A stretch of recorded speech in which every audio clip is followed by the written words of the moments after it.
क्या तुम नहीं अनुभव करते कि दूसरों के ऊपर निर्भर रहना बुद्धिमानी नहीं है? बुद्धिमान व्यक्ति को अपने ही पैरों पर दृढ़तापूर्वक खड़ा होकर कार्य करना चाहिए।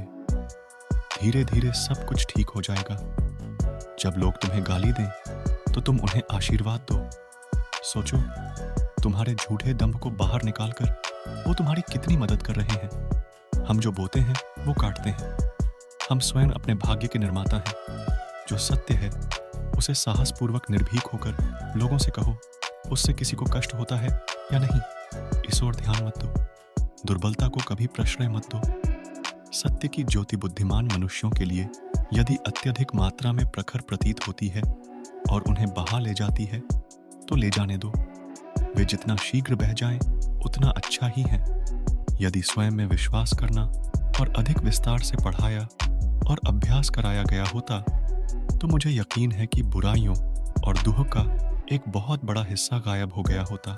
यदि परिस्थितियों पर आपकी मजबूत पकड़ है तो जहर उगलने वाला भी आपका कुछ नहीं बिगाड़ सकता। हर काम को 3 अवस्थाओं से गुजरना होता है: उपहास, विरोध और स्वीकृति। अनेक देशों में भ्रमण करने के पश्चात मैं इस निष्कर्ष पर पहुंचा हूं कि संगठन के बिना संसार में कोई भी महान एवं स्थायी कार्य नहीं किया जा सकता। शिक्षा क्या है? शिक्षा क्या है? क्या वह पुस्तक विद्या है? नहीं। क्या वह नाना प्रकार का ज्ञान है? नहीं, यह भी नहीं। जिस संयम के द्वारा इच्छा शक्ति का प्रवाह और विकास वश में लाया जाता है और वह फलदायक होता है, वह शिक्षा कहलाती है। हम वो हैं जो हमें हमारी सोच ने बनाया है।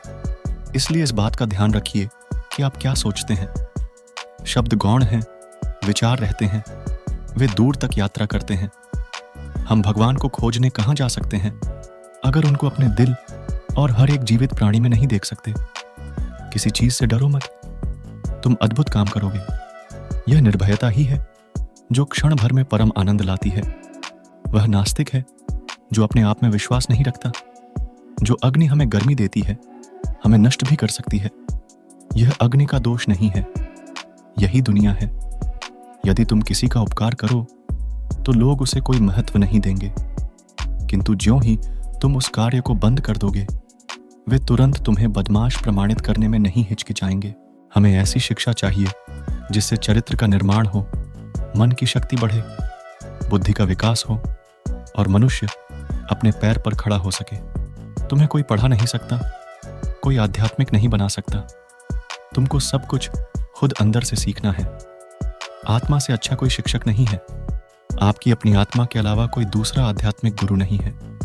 शिक्षा का अर्थ है उस पूर्णता को व्यक्त करना जो सब मनुष्यों में पहले से विद्यमान है। प्रेम विस्तार है, स्वार्थ संकुचन है। इसलिए प्रेम जीवन का सिद्धांत है। वह जो प्रेम करता है जीता है, वह जो स्वार्थी है मर रहा है। इसलिए प्रेम के लिए प्रेम करो, क्योंकि जीने का यही एकमात्र सिद्धांत है। वैसे ही जैसे कि तुम जीने के लिए सांस लेते हो, बल ही जीवन है और दुर्बलता मृत्यु। अगर स्वाद की इंद्रिय को ढील दी तो सभी इंद्रियां बेलगाम दौड़ेगी। किसी की निंदा ना करें। अगर आप मदद के लिए हाथ बढ़ा सकते हैं तो जरूर बढ़ाएं।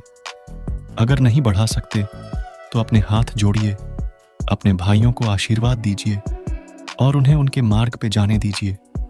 धर्म कल्पना की चीज नहीं है, प्रत्यक्ष दर्शन की चीज है।